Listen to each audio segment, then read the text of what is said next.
আজকে মন্ত্রিসভার গুরুত্বপূর্ণ বৈঠক ছিল। আপনারা জানেন যে 17/5/2020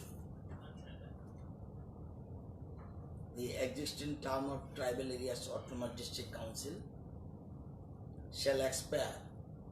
on 17/5/2020 in view of the measures taken for containment of COVID-19 in the state, like nationwide lockdown, promulgation of curfew, social distancing, banning of meeting and gathering, etc.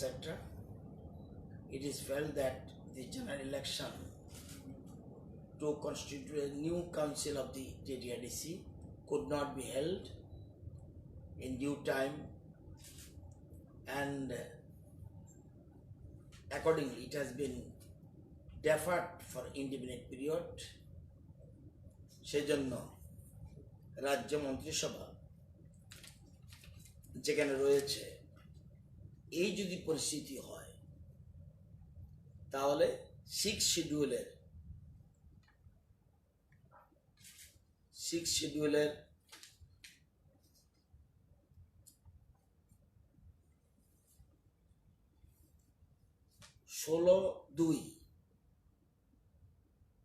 if at any time of the governor is satisfied that a situation has arisen in which the administration of an autonomous district or region cannot be carried on in accordance with the provisions of schedule, he may, by public notification, assume to himself all or any of the functions or power vested in exercisable by the district council or, as the case may be, regional council, and declare that such functions or powers shall be accessible by such person or authority as he may specify in this behalf for a period not exceeding 6 months. তো আজকে রাজ্য মন্ত্রিসভা এই provision মোতাবেক 17/5/2020 পর থেকে পাওয়ার চলে যাবে গভর্নরের কাছে, কারণ এখন বিশেষ মুহূর্ত চলছে, এ সময় নির্বাচন সম্ভব নয়। সেজন্য রাজ্য মন্ত্রিসভা এই সিদ্ধান্ত সাংবিধানিক মতে নিয়ম অনুযায়ী যা যা সিস্টেম রয়েছে এটা করা হয়েছে। আপনারা জানেন কিছুদিন আগে আমরা তো ইলেকশন ঘোষণা করেছিলাম না, আমরা করি নাই, কিন্তু আপনি জানেন where the state election commissioner declared holding of election in Bodo Territorial Council by notification dated 11/3/20, and whereas the election in Bodo Territorial Council was deferred indefinitely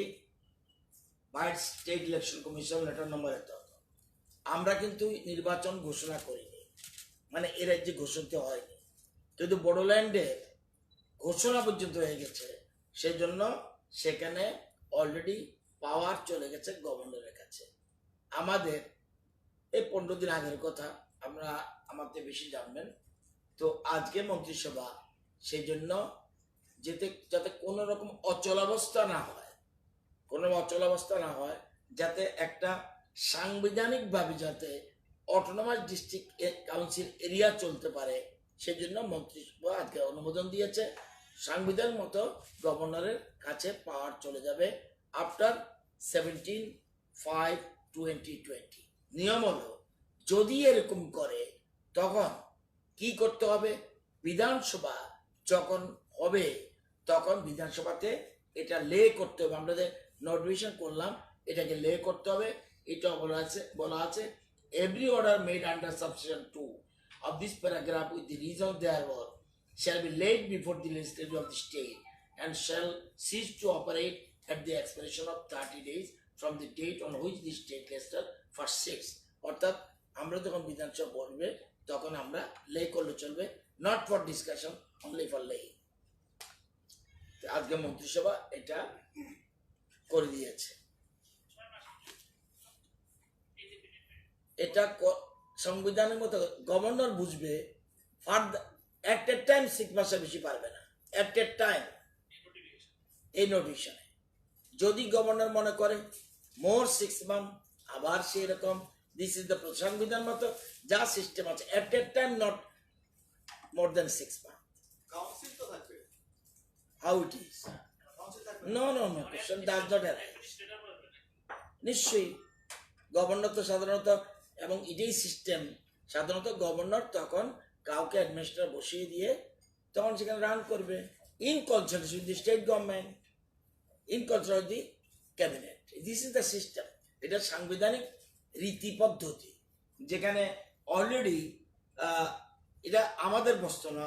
সংবিধান প্রদত্ত নিয়ম অনুযায়ী এটা যেহেতু বিশেষ পরিস্থিতি সৃষ্টি হয়েছে সেই জন্যই এটা করা হয়েছে আমরাই শুধু করছি না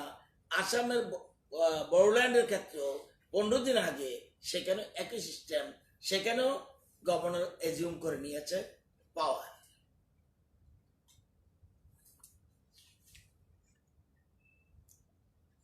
সবকিছু নিয়ম অনুযায়ী এবং এটা হলো প্রভিশনটা এখন এখন ফাইল চলবে যে এই যে মন্ত্রিসভা অনুমোদন দিল এখন নোটিফিকেশন বেরোবে যখন গভর্নরের কাছে যাবে গভর্নর কিভাবে কাজ করবে কাকে অ্যাডমিনিস্ট্রেটর বসাবে কি ব্যাপারে এগুলো ফাইল প্রসেস নিয়ম হলো মন্ত্রিসভা অনুমোদন দিতে হয় মন্ত্রিসভা অনুমোদন দিয়েছে এখন গভর্নর রিজিউম করবে এখন যখন নোটিফিকেশন হলে তখন পাওয়ার পরে গভর্নর কাকে অ্যাডমিনিস্ট্রেটর বসাবে সেই ক্ষেত্রেও it is normally consulted with the cabinet এটা সিস্টেম যা এটা সাংবিধানিক রীতিনীতি এটা আমার ইচ্ছা বা অপর ইচ্ছা দিয়ে চলবে না অ্যাসেম্বলিতে রিলে করতে হবে 6 মাস পর এটা আমরা অ্যাসেম্বলি যখন হবে তখন আর 6 মাসের মধ্যে আমরা অ্যাসেম্বলি করি অ্যাসেম্বলি যখন হবে তখন আমরা লে করব এটা কাউকে না জানিয়ে কিচ্ছু করা না এটা সাংবিধানিক রীতিনীতি যা আছে গণতান্ত্রিক পদ্ধতিতে এটা নিয়ম এটাই আমরা করছি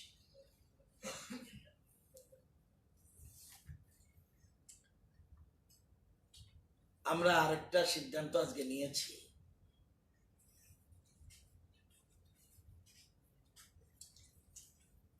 এতদিন পর্যন্ত মুখ্যমন্ত্রীর তহবিল